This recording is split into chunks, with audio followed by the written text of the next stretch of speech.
Frank. What's the weirdest thing you've ever saw in here? Let me ask you a question, kid. Did you see that movie, Night of the Living Dead? Hey, we gonna party tonight or what? Yeah, we are gonna party. Well, where are we gonna party? I don't know, somewhere. Hey, we could go to the park. Oh, no, we can't. The cops said they'd shoot us if we go back to the park. Yeah, and I ain't in no mood to die tonight. I like death.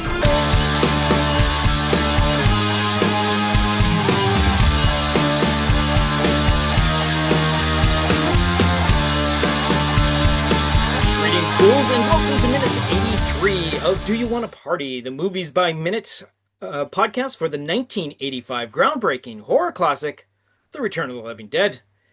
My name is Troy, your host, and joining me today is an equally enthusiastic fan of The Return of the Living Dead universe, and that is... Gary Looney. Hello, Gary. Thank you for joining me on this, near the end of this particular point of the movie. I actually, on Facebook, I had seen that Gary had put out a particular posting on one of the fan groups for The Return of the Living Dead. And why don't you tell the audience what that actually was that brought you to my attention? So you talking about like what actually is the thing that I posted? Yeah, exactly. It was, yeah. It's a script entitled The Living Dead. And it's basically a script that bridges Night of the Living Dead and The Return of the Living Dead. It basically just connects both of them. It shows how the trioxin was created and how it caused the story from Night of the Living Dead to happen. So I've got Evans City Cemetery in the script. Mm-hmm. And then it shows how it gets all the way to the 2 months after that attack, how it all gets to you need a medical supply warehouse in Kentucky. Sweet. And then in my script, you see a younger version of Bert and a younger version of Frank. You know, of course, Freddie ain't there because he's not even born yet. Exactly. Yeah. But that then sounds, okay. Yeah. So that sounds fantastic. We'll get into more of that afterwards because I want to go into a little more idea of what you want to actually done with that script and all that sort of thing. But let's get into the actual minute that we're dealing with right now. So this particular minute is going to start with a long rotary dialing and ends with Colonel Glover asking questions. So we begin in the basement of the Unita Medical Warehouse. It's dingy, dirty walls containing the activity of the current situation. In the foreground, using the wall-mounted black rotary phone, is the owner of the warehouse, Bert, who currently is dialing the last 3 digits of an extended number. Just slightly behind and to the side stare 3 much younger people compared to Bert. All of their faces heavily wearing the torment of the events of the day as they observe Bert finishing his task. The lone woman of the group, Casey, in her blue and pink party outfit, matching colored scrunchies on either wrist, her hair with its fashionably multicolored streaks, clutches tightly in her grip the handle of her current weapon of choice, a hammer, holding it close like a security blanket. Next to her is the tall, thin, and toned Spider, wearing a khaki vest over a red tank top. The vest tied in a knot just above his thick belt and combat pants. His dark African complexion almost completely black in the dim lighting overhead. He too handles his own weapon of a sledgehammer, which he passes from one hand to the other. And just a step behind them is Chuck, dressed in what he has hoped to impress, black and white checkered suit jacket with a collared shirt and long skinny tie. His coiffed hair combed to its side in the style of the day. As they were the most available tools, he also holds a hammer, one of a slightly different style than Casey's. As Bert finishes the dialing, he raises the receiver to the side of his face. The sound of the call going through is almost instantaneous. A familiar audio cue bringing life back to Bert's posture as the hope of salvation brings him to straightening himself upright. The maneuver is not lost on the youths, as they also seem to have their attitudes shift towards hopeful as well. Unceremoniously, a voice cracks to life in Bert's ear. Hello? With a quick gasp and a downward glance, Bert describes what he's just did to get this far in his call. I'm calling the number stenciled on the side of the tank. The voice tonelessly requests his identification. Your name, please.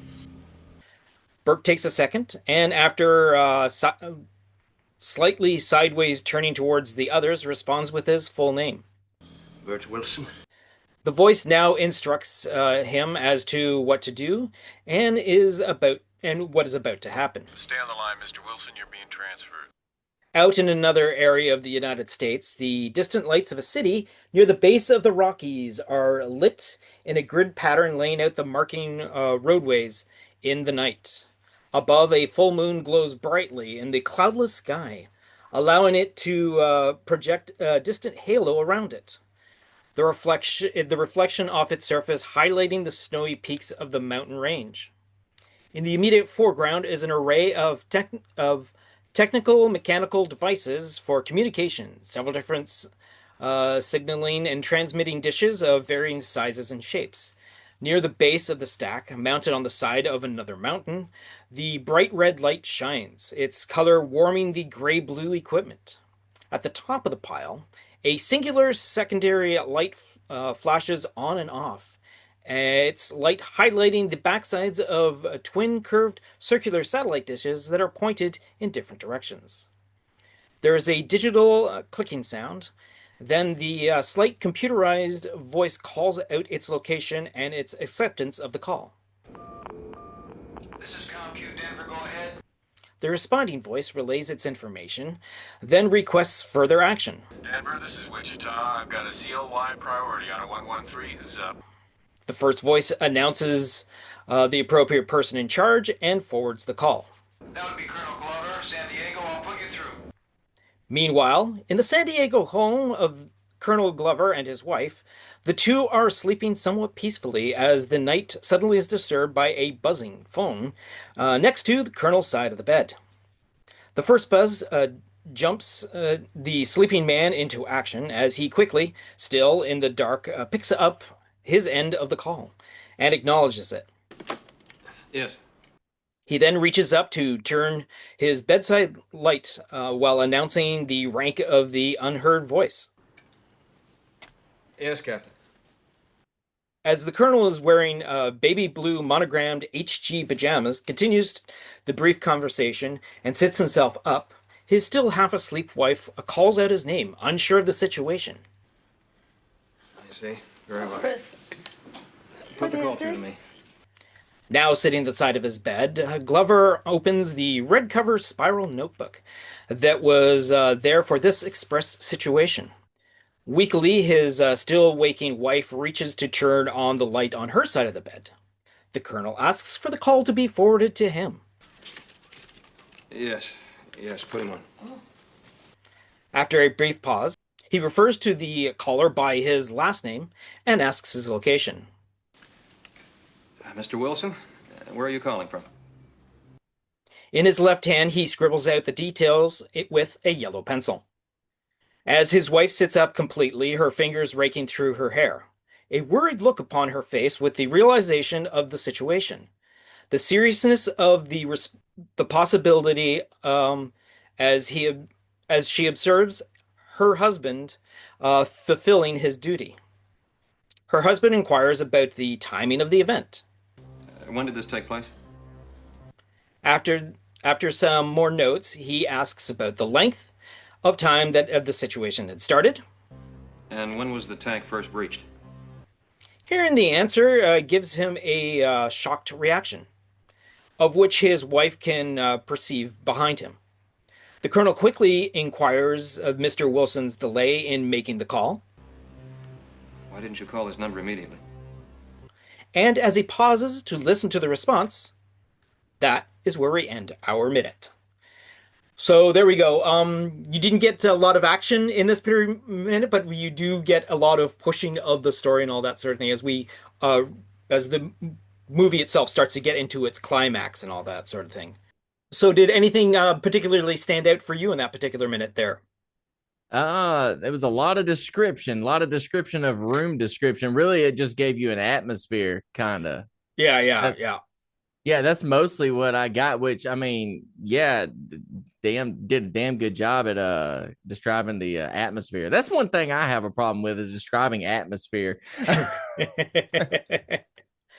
Well, when you have to sit down and deal with describing what happens in a single minute of a movie, and you watch that single minute go by time and time and time and time again, you go, pause, describe what you're seeing. Someone moves around. Ooh, you described that they just moved and all that sort of thing. So you get to pull out 4 minutes of conversation out of a 1 minute of actual footage and all that sort of Yeah. thing. You know, whenever I first watched this movie, I was like Hmm. I was 6 years old. It was back in 1995 or 96. Oh, It okay. was on it was on TNT's Monster Vision. I don't know if you Uh-huh. remember that. Yeah, Yeah. yeah, yeah. And that was the first time I saw it. And whenever it got to that scene where Colonel Glover got the phone call, I Hmm. saw his wife behind him and she was like, grabbing her mouth. And I was like, wait, is she going to eat his freaking brains out of his skull? I thought she was going to rip his head off. I really did. I was like, dude, wouldn't that be crazy if she just like, she's not even nowhere near Kentucky and she's about to rip his head open? That's pretty funny. That's pretty funny. Okay, so you saw this on TNT, right? Yeah, yeah. Now, did you see what was it an edited or the full version, all Yeah, that sort of yeah, thing? TNT. It was definitely edited. Well, I mean, it came on late night, so Okay. I can't really remember back that All far. right. You know. All right. Because there's the infamous reshoots that they did for this movie for Freddy's jacket where it says Fuck you on it. fuck you on the back. Apparently there is one that says television edit. They actually Ah, redesigned the shirt to say television edit so that they can reshoot all those scenes with him on the jacket. And apparently because I had Tom Matthews as one of my guests on the show and all that, he had said they did shoot the footage, but he's never actually seen the footage and all that. So I was thinking, oh, someone that would have seen it when it would have aired on television in an edited version. But unfortunately, you're just a little too young to actually remember any of the details, unfortunately. So that's I'm like, oh my God, I'm gonna finally have. And then, oh well, you were like 6, so chances are that you yeah. couldn't remember and all that. Um, Again, at 6, you probably wouldn't even remember if Linnea Quigley was naked or not, and all that sort of thing. So, I I mean, do remember. I do remember getting really happy when I saw that scene, though. I do remember that. okay, so it probably would have been a late enough showing that they would have had full nudity. Well, what they call full nudity Yeah, actually in this movie and all that sort of thing. So that's interesting. yeah. So one of the things I want to point out about this particular minute is we have the first two-way conversation on a phone in the movie. So when Bert has the conversation with the faceless voice when he dials the actual 1-800 number, we Hmm. actually hear the responding person on the other side of the line. Previous to this and post this moment, it's the only time we actually hear the other person on the other line. At the very beginning, when Frank's wife calls him in the office that says friggin' jump scares Freddy at the beginning of the movie, we only hear Frank's side of the conversation. Hmm. When they go to call Frank after coming back up out of the after swallowing all the trioxin, right? They relax themselves. They go to call Frank, and he says, when they go to call Bert, Frank says, "Hey, Bert, we got a problem here, right?" You don't hear Bert's reaction, all that sort of thing. So it's kind of interesting to see for this one tiny little sequence, we actually hear the other side because when we go to Glover's sequence, we don't actually hear Bert's voice on his phone. So it's kind of interesting how, for just some strange reason, they just decided to drop in audio for the other side of this conversation. Well, they just probably wanted it to seem more ominous or something, or I don't know, man. Maybe they wanted to do something more with that voice. I don't know. Yeah, that could have been it. That could have been it too. Yeah. I'll mention something in a minute once I get to another sequence and all that sort of thing. But one of the other things about it is because Glover is in San Diego, there's actually a 3 hour difference. So where that means it's almost like 2 a.m. where he is as it's getting closer to 5 a.m. here in Kentucky. And of course, the HG monogram on his shirt, on his pajama tops, actually stands for Horace Glover as his first name is Horace. We do hear his wife call it out, but she sort of mumbles it as he's also speaking his line over top of her, so you don't hear it clearly. But when we come up to the script, it's written in the script and all that sort of Yeah, thing. I read that in the script. Yeah, I've got like 2 copies of the script actually. Read it multiple times. Yeah, exactly. Yeah, no, I'm doing this project. I'm doing the exact same thing. Oh yeah. So currently, over on the commentary track, which is where we deal with writer-director Dan O'Bannon and production designer William Stout. So as Bert dials the phone again, Dan O'Bannon points out that their earlier mistake, him and William Stout, of calling the army is this is when they actually call the number, as he recites the actual events of calling the operator for the police. He then says how, quote, the call goes through all these microwave thingies, some station in Denver. To which William Stout starts to point out the real life location that the map painting is based on, which is also pointed out as soon as it shows up on the screen. Yeah. And how he had to settle for that and forego his original idea of a solitary soldier reading Marcel Proust's. This is gonna haunt me because I wrote out phonetic words in French. So, No. la à la rechance de temps perdu. And for the sake of the audience, well, just Dan O'Bannon just goes on and mentions the name of that book in French. It actually translates to remembrance of the things past. So then William Stout points out that actor Jonathan Terry returns as and gives a slight chuckle at the monogram pajamas. Dan O'Bannon says that Jonathan's lines were written down on the notebook that his character was supposed to be writing in. And out of the blue, William Stout talks about their still photographer as being Rory Finn, to which almost excitedly Dan O'Bannon agrees. And that's where our minute ends with the commentary track. So that's where we end with the commentary track to begin with. So he was right whenever he was writing down how many acres the cemetery covered and all that kind of stuff. He was really just miming that, his but next, reading his lines. exactly. His next line was written down in that book and all that sort of thing. So yeah. I actually didn't know that little bit of information. Well, that's one of the things I've come to learn about listening to the commentary track with Dan O'Bannon. And to begin with, Dan O'Bannon is, well, to put it simply stated, Dan O'Bannon is Dan O'Bannon's biggest fan and worst enemy. So when something in the movie isn't the way that he really wanted to, he really gets down on himself for having to either decide to do it this way or having to comply to having to do it this way because what he wanted to do wasn't possible. But when he sees something that Dan O'Bannon really likes on the screen, he has no problem tooting his own horn about, hey, I really loved how that looked. I did a really good job with that sort of thing and all that. It's really, yeah. Kind of like Quentin Tarantino. You know what? It totally is sort of like Quentin Tarantino, who's always, yeah, exactly. Like, oh, I would have really liked to have done it this way, but oh, I really like when I did it this way, sort of thing, which is basically, yeah. I didn't even think of it till you pointed out. I'm like, oh my God, it is totally what Tarantino sounds like nowadays. Wow, that's hilarious. Oh yeah, I'm a big Tarantino fan. Excellent. All right, so now we're going to do according to the script, where we basically deal with a story and screenplay by Dan O'Bannon, and we're dealing with a revision from October of 1983. And this is based on a story and screenplay by John Russo, Rudy Rickey, and Russell Steiner. So we begin with interior basement of warehouse. Night, rain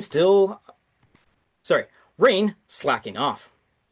Bert finishes dialing the lengthy number. Then he stands waiting very tentatively with the phone to his ear. It rings once. Click. It is picked up.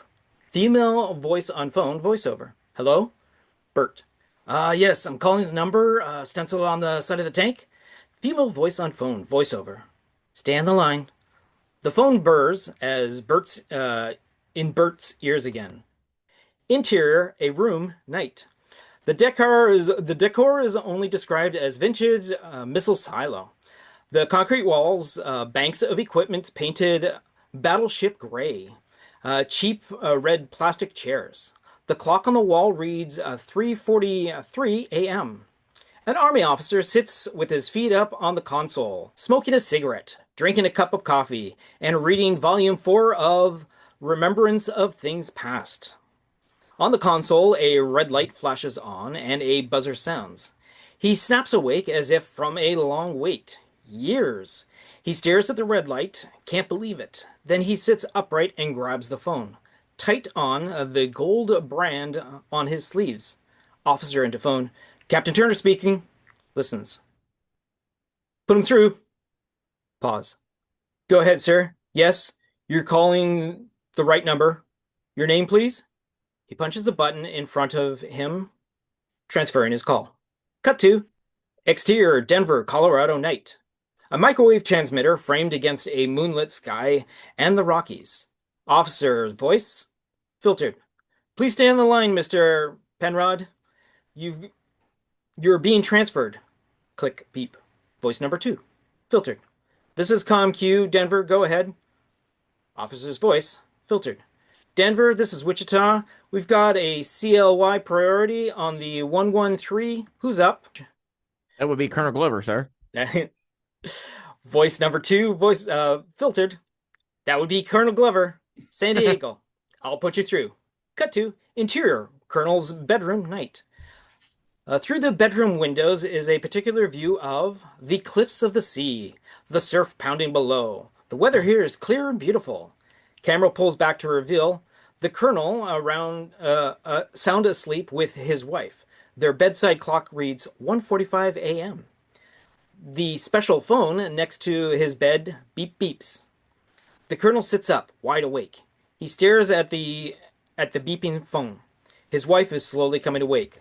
Wife, sleepy. Horace? What is it? The Colonel grabs the phone and slides it to his ear. Colonel into phone. Yes, Captain. Listens. I see. Very well. Put the call through to me. Yes, put him on. The Colonel turns on the bedside light and punches buttons on the phone's console, lighting up the board. Then he grabs a pencil. Colonel continued. Yes, Mr. Penrod? Where are you speaking from? Takes notes. Mm-hmm. Yes, I see. When did this take place? Listens, scribbling. When was the tank first breached? Colonel continued. Listens, scribbles. Why didn't you call this number immediately? He listens. And that's where we catch up with the actual movie itself. Okay, so that's going to bring us to our work print comparison, which is where when you finish filming your entire movie, you compile everything that you shot together into one giant lump sum. And from that, you then edit out what you don't want to bring your movie down to a more watchable size and all that. So in comparison, where we are dealing with minute 82 to 83 for the final print, the actual work print is actually dealing with minute 102 and 14 seconds to 103 and 28 seconds. So we get a little bit more footage and all that. So the shot in the basement holds for a few seconds longer. We actually do hear a voiceover voice of one of the crew members. Previous to that, it was Dan O'Bannon doing the voiceover of whatever is being spoken to anyone with an off off-camera voice and all that sort of thing. But this is just another one that's having the conversation with Bert. So more than likely, that's the reason why we actually have the voiceover going over that footage. But then it then cuts to a storyboard of what will eventually be the map painting. However, there is no two-voice communication going back and forth and all that sort of thing. So that sequence isn't, that audio isn't there as well. So then when we go to the Glover's bedroom, the shot pulls back from the window to over the bed, and then there's actually an extra buzz from the phone before the Colonel actually opens up his eyes and then continues on, because it's technically a complete one shot. That whole entire Glover scene is from beginning to end is all completely in one shot. So, and that's where we catch up with that. All right. So, do you have anything else you want to input for this particular minute of the movie itself? I know you haven't reached like the very last part, like Uh-huh. where the nuke goes off. Right. But I'm not gonna lie, dude. I get really sad whenever it gets to that part of the movie because I'm like, I really wanted them to. I wish they would have done more than just like. I know I'm going past what you just talked about, No, no, man. I But I'm understand. like, Yeah. Oh no, that's the other thing. That's the other thing. When you're dealing with a movie that has this much behind it, there's no way you can ignore the fact that everyone coming to this. Actually, let me back that up. I actually have two people that have joined me as guest co-hosts that actually watched this movie for the first time to be part of the podcast, which is fantastic and all that. But pretty much yeah. everyone else has seen this movie like a minimum of like 10 to 15 times and all that Shit, sort of I'm thing. playing. So we I'm all, planking yeah. on 50. I got 50. Oh yeah, no, I'm totally up there as well. Yeah. Just in this past year alone, I think I've sat through this movie at least in its entirety at least a dozen times, not to mention minute by minute for every single episode. Well, in writing this script, I had to watch Night of the Living Dead and Return of the Living Dead back to back like 5 times in one day. Oh, that's true too. So actually, you want to let's go to that then. Let's bring that up and all that as you Well, I don't approach want to the mess section and all you that up. sort of thing. No. I just have outros after this. I Oh, don't. okay. Yeah. So what brought this idea up? What made you want to do this sort of thing? All right, so it happened 5 years ago. I was just Mhm. like watching Return of the Living Dead. It was Halloween. I was watching Return of the As Living one Dead. does, Yeah. yes. Yeah, and it got to my favorite scene in the freaking movie, and is where Freddy asks Frank, what's the weirdest thing you ever seen in here? Mm-hmm. And then he starts telling him, it's like back in 1969, blah, blah, blah, blah, blah, blah, blah. And he tells the whole story about Darrow and all that. And I was like, and then he mentions Night of the Living Dead. And then I do my research and I realize one of the guys from Night of the Living Dead wrote Return of the Living Dead and actually does only Living Dead movies, and where George A. Romero does The Dead, you know. Yeah. So I'm like, fuck, there's got to be a way to connect this shit. So I'm like looking at like the Darrow chemical plant, because I'm like, man, screw that whole freaking that hospital thing where they had a leak in the morgue. I hate that. I can't go nowhere with that, because that chemical came from Darrow chemical plant. So let me write it about a foreman of the plant, which is Ben Jones from Night of the Living Dead, the black guy. Okay. He's the foreman of Darrow, which is how he ends up at Beekman's Diner. So okay. And then there's a truck driver named Tommy who picks up the trioxin. He's dropping it off to Colonel Glover, because he's a younger Colonel Glover, doing they're doing ballistics tests with him. Okay. And Duke Snyder is one of the workers at the plant. He's like, man, why the hell do they need these for ballistic tests if it's a damn herbicide? He said it was classified. Now, I've got a scene in this if you would like me to read. I don't know if you want me to like what are you more interested to hear in this script? Because I cover everything from like the beginning, like where Duke Snyder actually gets gets the chemical introduced into his body at the very beginning. Tommy driving on Franklin Road and the drum running off into a ditch, and the trioxin going into Evans City Cemetery.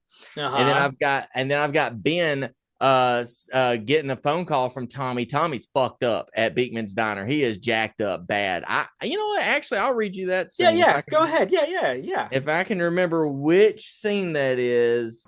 All right, how about this? I'm going to start where Colonel Glover calls Ben. All right. Let's see right here.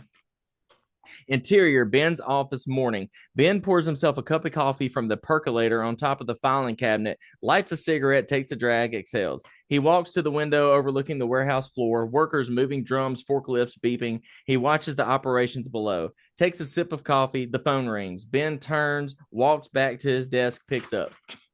Intercut with military office, Harmony Depot. That's where it's at. Harmony, Pittsburgh. Morning. Gotcha. Yeah. Colonel Glover, 40s, stern, at an organized desk, maps and documents spread out. Mr. Jones, Colonel Glover. Colonel, good morning, sir. The specimens we're sending back, they arrived today, correct? Yes, sir. Should be here around lunchtime. Good. Listen carefully. Those drums are not to be opened under any circumstances, not inspected, not moved unnecessarily. Your people unload them from the truck and seal them in your hazmat storage. That's it. Sir, if there's a safety issue, there's no safety issue as long as protocol is followed. The contents are classified. What I can tell you is some of my troops were exposed during field testing. The results were deemed unfavorable. Unfavorable how? That's classified, Mr. Jones. Just keep them sealed. Ben scratches notes on a pad. And the fresh batch, the shipment that left this morning, should reach us by evening. We'll run the tests and update you on further results. Glover leans forward in his desk. Mr. Jones, I want to be very clear. If there's any breach, any leak, any exposure, you contact me immediately. Not your supervisor, not your local authorities, me. Understood? Yes, sir. We'll speak soon. Glover hangs up. Ben sits down, stares at the phone, troubled. Now, cut to exterior Franklin Road morning. Superimpose the title. 7 a.m. Tommy's truck barrels down the narrow 2-lane back road. He's approximately 30 minutes from the U.S. Army Depot in Harmony, Pittsburgh. Tommy drives at dangerously high speeds, music cranked, highly intoxicated, smoking a joint. He drums on the steering wheel, banging his head to the beat. Jumpin' Jack Flash by the Rolling Stones plays. Interior truck bed continuous. In the bed are 4 drums of 2,4,5 trioxin, wooden guardrails on each side, canopy overhead like an army transport. The guardrails are in bad shape with major breaks near the tailgate. Tommy's reckless driving causes the drums to rattle violently against the tailgate. One plank on the guardrail cracks. A deer bolts across the road. Tommy swerves hard. The second plank snaps. One drum tumbles out the back, hits the pavement, cracks, and rolls down into a ditch. Greenish yellowish gas hisses from the crack. The drum lies in the ditch. Gas seeps through the grass, drifting towards the cemetery just beyond the tree line. Thunder rumbles in the distance. Exterior Franklin Road continuous. A weathered sign alongside the road. Evans City Cemetery, Incorporated, January 7th, 1891. Tommy stops the truck, gets out. He walks back down the road. The drum lies cracked in a ditch, hissing gas. Ah, shit. Tommy climbs down, grabs the drum with both hands. His fingers sink into the thick greenish slime, gas stinging his eyes. He coughs, lifts the drum, won't budge. Tommy slips, falls backwards into the mud. Ah, fuck. He scrambles out, wiping slime on his jeans, breathing hard. He looks at the drum. Too heavy. Can't move it alone. Tommy spots a sign down the road, gas station 1 mile. He jogs to the back of the truck, coughing. Back to the truck, coughing. Cut to Beekman's Diner day. And if you remember Beekman's Diner, that's what Ben was explaining in Night of the Living Dead. That's where he found the truck. Right. Yeah. Yep. A small roadside diner, a few cars in the lot, a gas station sits next door. Tommy's truck pulls in, parks crookedly. Tommy exits his truck and walks to the diner entrance. Interior Beekman Diner day. A classic late 60s diner, red vinyl booths, chrome trim, checkered floor, a jukebox in the corner plays Crimson and Clover by Tommy James and the Shondells. At the counter, a trucker, 50s, reads the paper, sips coffee. An old man eats eggs, a young couple in a booth. Darlene, 40s, a waitress, refills coffee at the counter, warm, motherly. The door opens. Tommy stumbles in, pale, sweating, eyes glassy. He steadies himself against the doorframe. The trucker glances up, goes back to his paper. Tommy walks slowly to the counter, each step deliberate, like he's fighting to stay upright. Darlene smiles. Morning, hon. Sit anywhere you like. Tommy leans on the counter. Tommy, hoarse. Phone. Darlene, concerned. You all right, sugar? Tommy, yeah, just, where's the phone? Darlene points to the back hallway near the bathroom. Back there. Can I get you some water or? Tommy already walking away. Darlene exchanges a look with the trucker. He shrugs. Interior Beekman's hallway continuous. Tommy reaches the payphone, leans against the wall, breathing hard. He fumbles for a dime, drops it. Ah, fuck. He picks it up, dials, puts the phone to his ear, pause. Phone ringing. Tommy into phone. Yeah, Duke Snyder, please. Tommy gets frustrated. Just connect me to whoever's in charge. Yeah, Tommy Foster. He reaches into his back pocket, pulls out a pink shipping form, squints, trying to read it. 2,4,5 trioxin. Yeah, thank you. He waits, wipes sweat from his forehead with his sleeve. Ben's office day. Ben sits at his desk reviewing shipping manifests, cigarette between his fingers. The intercom crackles. Ben, urgent call on line 1. Ben stubs out his cigarette, picks up the phone. This is Jones. Tommy Foster, he's calling about the 245 shipment. Ben's face drops. A cold dread washes over him. He rolls the earpiece to his forehead, taps the earpiece on his forehead twice. Damn it. He puts the phone back to his ear. Put him through. The line clicks. Heavy breathing, coughing on the other end. Oh, shit, no. Tommy, you should be halfway to Harmony by now. Yeah, about that. I had an accident. Nothing major. Just one of the drums fell off my truck. Are you all right? Yeah, I'm fine. It's in a ditch near Evans City. Tried to get it, but it's too heavy. Is it leaking? Tommy looks at his hands. The skin is red, raw. No, sir. Drums look intact. Where are you now? Beekman's Diner on Franklin. All right, stay there. Grab some food. Try to relax. Ben looks at his watch. I'll be there after lunch. As long as nothing is leaking, we should be fine. Okay, I'll be here. Get some coffee. You sound tired. Yeah, tired. Tommy hangs up, stares at the phone. His stomach growls loud. He looks down at his hands, flexes his fingers. Interior diner.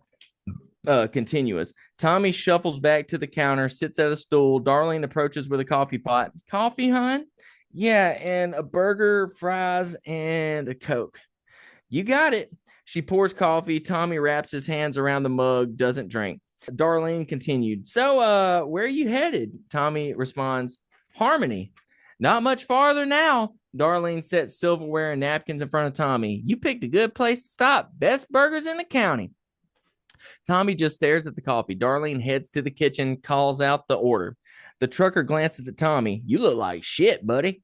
Yeah, bad morning, bud. Tell me about it. The trucker goes back to his paper. The jukebox switches songs. White Rabbit by Jefferson Airplane. Tommy sits, breathing heavily, sweating. The old man at the counter glances at him, then away. The young couple in the booth whispers. The girl looks at Tommy concerned. Girl to her boyfriend. That guy doesn't look so good. The boyfriend. Not our problem. Time passes. Darlene brings the burger, fries, and Coke, sets them in front of Tommy. There you go, sugar. Eat up. Tommy stares at the burger, picks it up. The smell hits him. Rotten, sour. He takes a bite anyway. Chews. It tastes like ash, like decay. His face twists. He gags, spits it back onto the plate. The diner goes quiet. Everyone looks. Something wrong with it? Tommy pushes the plate away and stands. Bathroom! Bathroom! He stumbles towards the hallway. Sir? The trucker watches him go. Trucker. Guy's either drunk or sick. Darlene. I'm calling an ambulance. She reaches for the phone behind the counter. Cut to interior bathroom. Continuous. Tommy pushes through the door. The music builds, stumbles to the sink. He grips the edges, looks up at the mirror. His reflection stares back, skin gray, eyes bloodshot, veins dark around them. He looks down at his hands. The skin is peeling, sloughing off in wet strips, raw red meat underneath. What the fuck is happening? His stomach lurches. He drops to his knees in front of the toilet, dry heaves once, twice, then violent vomiting. Green bile mixed with blood splashes into the bowl. He gasps, vomits again, harder. His whole body convulses. He collapses onto the tile floor, shaking. Silence. Then a low groan from deep in his throat. His eyes flutter, roll back as he takes his last breath. Cut to exterior bathroom continuous. Darlene approaches the door, phone receiver still in her hand. Sir, help is on the way, okay? Just hang tight. No answer. She hesitates, knocks. Sir, I'm coming in. She opens the door. Interior bathroom. The door opens slowly, close on Darlene's face. Her eyes widen. The phone drops from her hand, clatters on the floor. She opens her mouth and screams. And there we go. Wow, and then it cuts back to Darrow. Nice. All right. So, wow, that's fantastic. So, where about in your script does that fall in again? Sorry, that's like around the second act. Like we've already met everybody, so it's right whenever the shit's starting to hit the fan. And then once we get back to Darrow, then one of the so what happened is that Colonel Glover is sending the old drums that they've already sent them back that have the contained zombies in it, but they don't know what's in it. They just think it's just the gas. Just like whatever they didn't use, but they're in different drums with like the rounded top and stuff on it. And then now this right here, I feel safe telling you whatever I want to about the script because I've got it WGA'd. You know what I mean? Okay, good. Yeah. So once we cut back to the thing, it's like right around lunchtime before Ben leaves, and there's 2 new workers that started there, which they are my greasers. You know how Return of the Living Dead had a punk vibe? Well, mine's got a greaser vibe. Greaser vibe, yeah. It would fit with the era, yeah. Which is why I'm playing all the kind of the older 60s music and stuff. Yes, exactly, yes. So that's the vibe I was going for. So Chuck and Jerry are the 2 greasers who just got the job at Darrow. And they're working, moving pallets into the 90-day storage hazmat area, which is where Colonel Glover told them to put it. Right. And then this is where the shit happens. It's during Vietnam War, right? Mm-hmm. All right. So one of the drums cracks and falls off of the pallet. And then the lid pops off, and then you hear beep, beep, beep, beep, beep, beep, beep from the little pad on the outside. Yeah. And then the lid pops off and rolls away, and then you hear gas. Jerry, you remember the Garbage Pail Kids? Yeah. Oh, yeah. The front cover where it's like the camera's like at the back of the guy. He's sitting on the ground, and the pail is in front of him open. Yes. That's the shot. The camera zooming in on the back of Jerry. Nice. And the things in front of him, gas smoking and stuff, and it's just black. And next thing you see is a close-up on the drum, the opening. Boom! Hands grabbing and then pulling through, but it's a Vietnamese soldier, and he says, "No," brains in Vietnamese. Oh, that's fantastic. I love that. Oh, wow. Yeah. Nice. Oh, wow. That sounds fantastic. So your thoughts of like how long would this movie be? Would you go for an hour 38? Hour 30. Okay, so you've already timed it and all that sort of thing. That's a fantastic time for a horror film to be. Doesn't overstay its limit. You're able to like this movie here, The Return of the Living Dead. 91 minutes. It basically, once it gets going, it has a fantastic smooth ride out and all that sort of thing. I love the enthusiasm behind you reading that and all that sort of thing. Obviously, it's your pet project and all that sort of thing. So yes, the emotion is all there and all that. So hopefully, if anyone does read your script, that they have you read it to them, because that is the passion behind it is just fantastic and all that. And I love you had mentioned earlier that you didn't know how to do descriptions and all that sort of thing. No, it's a pretty much, I mean, it helps that you chose an era that is familiar to most people and all that, especially when you're dealing with the Night of the Living Dead setting to begin with and all that sort of thing. So you know what you're going into to begin with. But yeah, no, fantastic. I really like that and all that sort of thing. What are your plans with this? You obviously would like this to be made into a feature film, correct? Yeah, I'm trying to push it to MGM, because Night of the Living Dead is in public domain, but MGM owns the Return of the Living Dead. Yes, yeah, exactly, yeah. And I guarantee you, my story will be way better than the bullshit that What's His Nuts is putting together. The one that was supposed to be out this past Christmas, but isn't coming out until next November, sort of thing. Yeah, my shit's gonna be way better than that bullshit, bro. Dude, I know I'm cocky, man, but I've got to be my own fan, man. Oh no, for sure. No, fan. I mean, yeah, I mean, if you can't get behind your own stuff, who can you expect to get behind your stuff, right? I mean, if you're not your biggest cheerleader, you're not doing your job properly and all that. So that being said, we're going to wrap up this particular episode of the podcast. Gary, I want to thank you very much for coming on. This has been very entertaining and all that sort of thing. I know it was pretty much like out of the blue sort of thing, but I'm glad that we were able to meet up and be able to do this together. I thank you for very much and all that. I also want to reach out once again to the audience that have been around for 83 minutes. Thanks for being here. You're a tiny little number, but I do see that the numbers are slowly growing, which is kind of nice. Got a notification on Spotify that we hit a certain goal of total downloads for the show, which is actually kind of neat. Instead of just listens, it's actually downloads, which is a fantastic thing to see and all that. And again, we're coming up to the very end, so everyone hold on tight.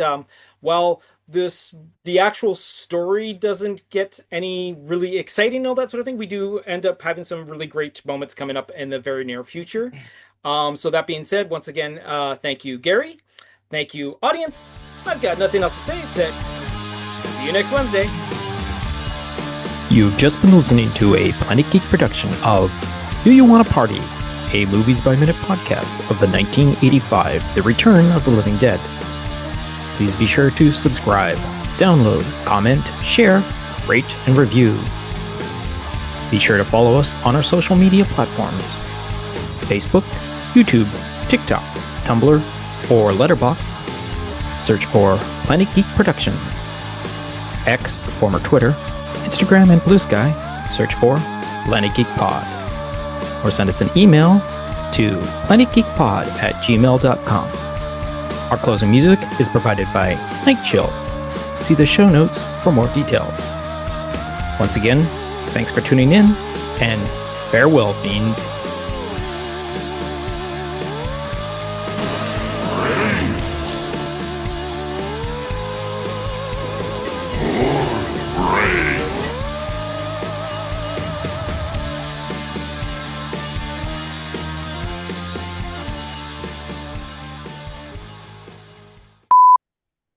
Hello.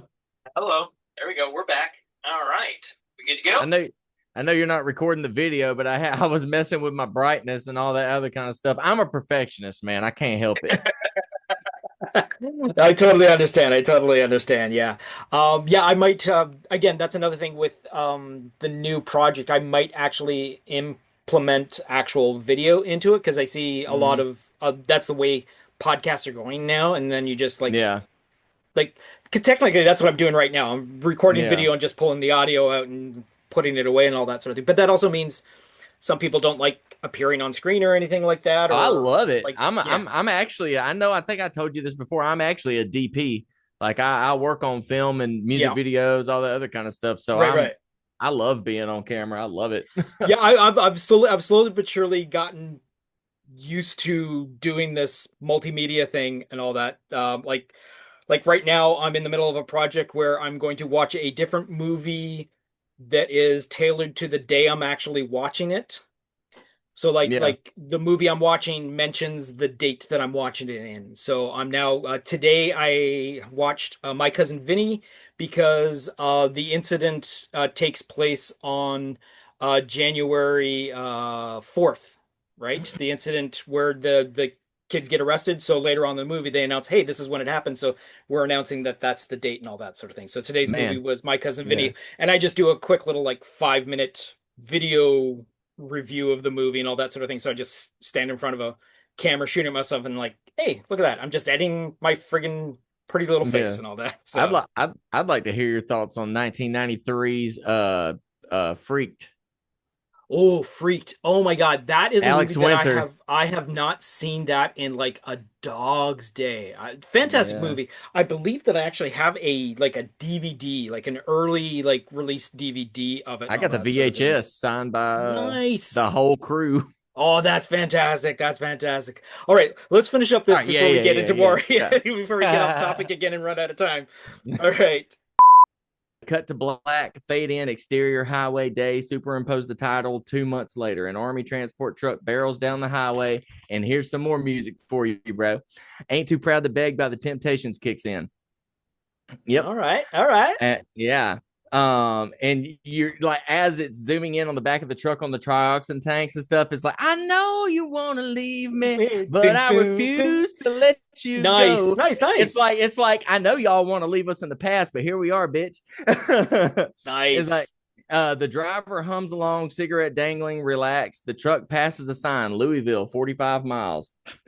Exterior, you need a medical supply warehouse day. The truck pulls up to a loading dock. Bert Wilson steps out, clipboard in hand. Now, I named him Wilson. I didn't put Penrod in there, even though it says it in the script. Yeah, no. But the actual movie calls him Wilson, which I believe is a Clu Gallagher deciding to call himself Wilson instead of Penrod. So, yeah. So steps out, clipboard in hand. The army driver gets out. Now, keep in mind, the music is playing the whole time. Hands Bert the paperwork. Bert reads it. Close on paperwork. Shipper, Darrow Chemical Company. Contents, medical specimens. Special instructions. Store indefinitely. Do not open. Bert looks up at the driver. These are from Darrow? Just making a delivery, sir. All right, well, we'll take them. The forklift carries the pallet of drums inside. Frank, 30s, confident, and another worker guide it towards the basement. Worker, where do these go? Bert, basement, far back wall. The forklift descends the ramp. The The warehouse basement, dark, cold, messy, boxes stacked everywhere. Frank sets the pallet down in a corner. Frank reading the label. Medical specimens, Darrow Chemical. He shrugs, walks away. The drums sit in darkness. Close on one drum, time lapse. Dust accumulates, cobwebs form. The label fades, crack, peel, rust spreads. More dust, thicker. Years pass. Song fades out, closer on the faded stamp. Property, Department of Army. In case of emergency, call 1-800-454-8000. Superimpose the title, July 3rd, 1984. Sound, fluorescent lights buzz on, footsteps descending stairs. Hey, mind the third step, it's a bitch. And they just brought those bodies here and left them? Well, you know the Army. And they've been here all this time? Nice. 14 years, as I recall. No kidding. There they are. There's bodies in there? Sounds, footsteps. The shadows of two men fall over the drum. Cut to black. Nice. I like that. That is fantastic. Excellent.